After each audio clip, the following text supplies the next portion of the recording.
Now listen and answer questions 15 to 20.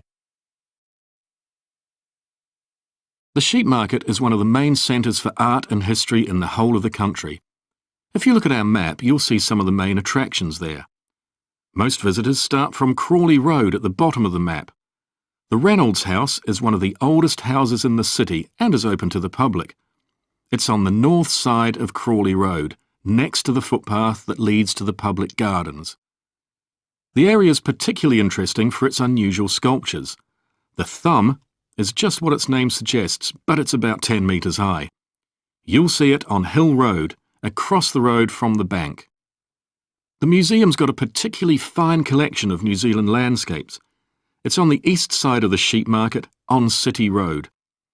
It's on the other side of the road from the public gardens, immediately facing the junction with Hill Road. The Contemporary Art Gallery is on a little road that leads off Station Square, not far from the public gardens. The road ends at the gallery. It doesn't go anywhere else. That's open every day except Mondays. The Warner Gallery specialises in 19th century art. It's on City Road, near the junction with Crawley Road, on the same side of the road as the public gardens. It's open on weekdays from 9 to 5 and entry is free. Finally, if you're interested in purchasing high-quality artwork, the place to go is Nucleus. You need to go from Crawley Road up through Station Square and east along Hill Road until you get to a small winding road turning off. Go up there and it's on your right. If you get to City Road, you've gone too far. Now listen and answer questions 14 to 20. OK, so this slide shows a map of the central area of Granford with the High Street in the middle and School Road on the right. Now, we already have a set of traffic lights in the High Street at the junction with Station Road, but we're planning to have another set at the other end at the School Road junction to regulate the flow of traffic along the High Street. We've decided we definitely need a pedestrian crossing. We considered putting this on School Road just outside the school, but in the end we decided that could lead to a lot of traffic congestion. So we decided to locate it on the High Street, crossing the road in front of the supermarket. That's a very busy area, so it should help things there. We're proposing some changes to parking. At present, parking isn't allowed on the High Street outside the library, but we're going to change that and allow parking there, but not at the other end of the High Street near School Road. There'll be a new no parking sign on School Road just by the entrance to the school, forbidding parking for 25 metres. This should improve visibility for drivers and pedestrians, especially on the bend just to the north of the school. As far as disabled drivers are concerned, at present they have parking outside the supermarket, but lorries also use those spaces, so we've got 2 new disabled parking spaces on the side road up towards the bank. It's not ideal, but probably better than the present arrangement. We also plan to widen the pavement on School Road. We think we can manage to get an extra half metre on the bend just before you get to the school, on the same side of the road. Finally, we've introduced new restrictions on loading and unloading for the supermarket, so lorries will only be allowed to stop there before 8 a.m. That's the supermarket on School Road. We kept to the existing arrangements with the High Street supermarket. OK, so that's about it. Now listen and answer questions 16 to 20. Now, if you can take a look at your plans, you'll see Branley Castle has 4 towers joined together by a high wall with the river on 2 sides. Don't miss seeing the Great Hall. That's near the river in the main tower, the biggest one, which was extended and redesigned in the 18th century. If you want to get a good view of the whole castle, you can walk around the walls. The starting point's quite near the main entrance. Walk straight down the path until you get to the south gate, and it's just there. Don't go on to the north gate. There's no way up from there. There'll shortly be a show in which you can see archers displaying their skill with a bow and arrow. The quickest way to get there is to take the first left after the main entrance and follow the path past the bridge. Then you'll see it in front of you at the end. If you like animals, there's also a display of hunting birds, falcons and eagles and so on. If you go from the main entrance in the direction of the south gate, but turn right before you get there instead of going through it, you'll see it on your right, past the first tower. At 3 p.m, there's a short performance of traditional dancing on the outdoor stage. That's right at the other side of the castle from the entrance and over the bridge. It's about 10 minutes walk or so. And finally, the shop. It's actually inside one of the towers, but the way in is from the outside. Just take the first left after the main entrance, go down the path and take the first right. It's got some lovely gifts and souvenirs. Right, so we're just arriving.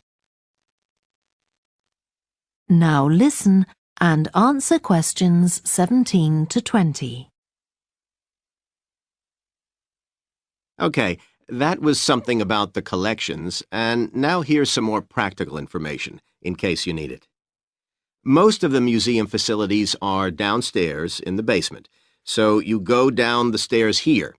When you reach the bottom of the stairs, you'll find yourself in a sitting area with comfortable chairs and sofas where you can have a rest before continuing your exploration of the museum. We have a very good restaurant which serves excellent food all day in a relaxing atmosphere. To reach it, when you get to the bottom of the stairs, go straight ahead to the far side of the sitting area, then turn right into the corridor. You'll see the door of the restaurant facing you. If you just want a snack or if you'd like to eat somewhere with facilities for children, we also have a cafe.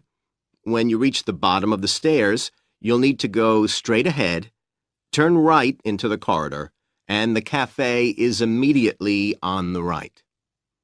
And talking about children, there are baby-changing facilities downstairs. Cross the sitting area, continue straight ahead along the corridor on the left, and you and your baby will find the facilities on the left-hand side. The cloakroom, where you should leave coats, umbrellas, and any large bags, is on the left-hand side of the sitting area. It's through the last door before you come to the corridor. There are toilets on every floor, but in the basement, they're the first rooms on the left when you get down there. Okay, now if you've got anything to leave in the cloakroom, please do that now, and then we'll start our tour. Now listen and answer questions 15 to 20. Now let me give you some idea of the layout of the farm. The building where you bought your tickets is the new barn immediately to your right, and we're now at the beginning of the main path to the farmland, and of course the car park is on your left. The scarecrow you can see in the car park in the corner beside the main path is a traditional figure for keeping the birds away from crops, but our scarecrow is a permanent sculpture. It's taller than a human being, so you can see it from quite a distance. If you look ahead of you, you'll see a maze. It's opposite the new barn, beside the side path that branches off to the right, just over there. The maze is made out of hedges which are too tall for young children to see over them, but it's quite small, so you can't get lost in it. Now, can you see the bridge crossing the fish pool further up the main path? If you want to go to the cafe, go towards the bridge and turn right just before it.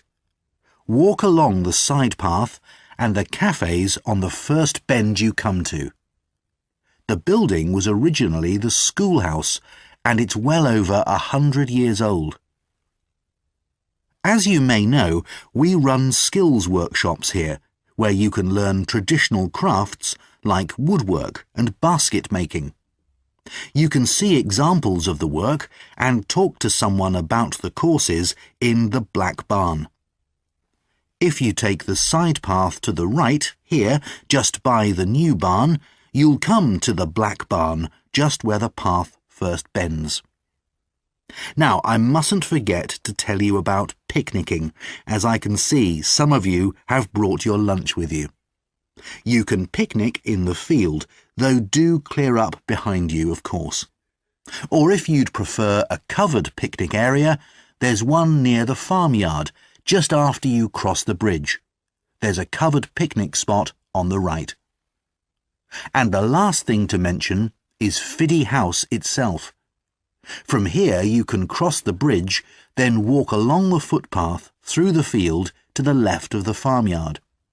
That goes to the house, and it'll give you a lovely view of it. It's certainly worth a few photographs, but as it's a private home, I'm afraid you can't go inside. Right, well, if you're all ready, we'll set off on our tour of the farm. Now listen and answer questions 14 to 20. Now, we've also put together a map which we've sent out to all the residents in the area. And on the map we've marked the proposed changes. Firstly, we'll plant mature pine trees to provide shelter and shade just to the right of the supermarket in Days Road. In order to address the traffic problems, the pavements on the corner of Carberry and Thomas Street will be widened. This will help to reduce the speed of vehicles entering Thomas Street. We think it's very important to separate the local residential streets from the main road, so the roadway at the entrance to Thomas Street from Days Road will be painted red. This should mark it more clearly and act as a signal for traffic to slow down. One way of making sure that the pedestrians are safe is to increase signage at the intersections. A Keep Clear sign will be erected at the junction of Evelyn Street and Hill Street to enable traffic to exit at all times. Something we're planning to do to help control the flow of traffic in the area is to install traffic lights halfway down Hill Street where it crosses Days Road. Now, we haven't only thought about the cars and traffic, of course. There's also something for the children. We're going to get school children in the area to research a local story, the life of a local sports hero, perhaps. And an artist will incorporate that story into paintings on the wall of a building on the other side of Hill Street from the supermarket. And finally, we've agreed to build a new children's playground, which will be at the other end of Hill Street, close to the intersection with Carberry Street. Wonderful. Now, what's the next stage? Before you hear the rest of the talk, you have some time to look at questions 17 to 20.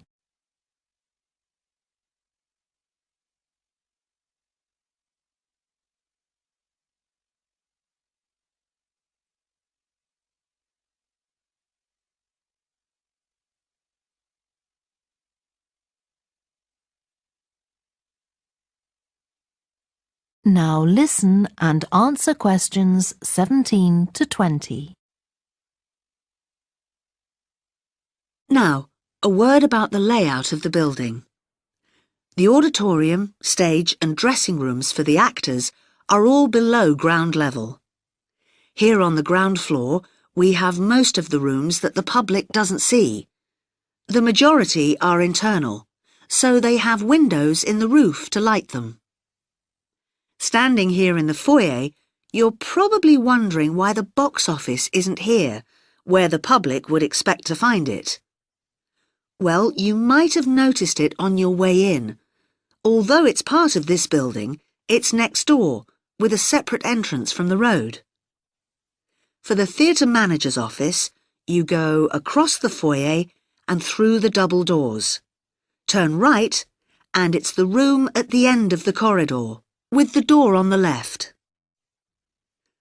The lighting box is where the computerized stage lighting is operated, and it's at the back of the building. When you're through the double doors, turn left, turn right at the water cooler, and right again at the end. It's the second room along that corridor. The lighting box has a window into the auditorium, which of course is below us. The artistic director's office is through the double doors, turn right, and it's the first room you come to on the right-hand side. And finally, for the moment, the room where I'll take you next, the relaxation room. So, if you'd like to come with me. Label the rooms on the map below. But how do I find the main hall? Right. If you look on the back of the booklet I gave you, you'll see a map of the school. Let me show you. Look, you came in through the main entrance here, and now we're here at reception. Now, to get to the main hall, you walk on to the end of this corridor in front of you, and then you turn left. Walk along past the language laboratory, and then past the library, which is next to the language lab on the same side, and facing you is the main hall at the end of the corridor. You can't miss it. So it's next to the library, in fact? Yes, that's right. I should be able to find that. And do you have a computer laboratory? Yes, we do. Could you tell me where that is? Certainly, yes. You go down to the end of this corridor again, but this time don't turn left, turn right, away from the main hall. The computer lab is immediately on your right, OK? And where's the staff room in case I need to find a teacher at some stage? The staff room is near the main entrance, on the left over there, just opposite the reception desk. In a day or two, I'm sure you'll find your way around very easily. Oh, one last thing. Is there a student common room? Oh, yes, I forgot to mention that. It's this area here, very close to where we are now, to the right of the reception desk as you come in the main entrance. There's tea and coffee facilities there. Great. Thank you very much. You're welcome.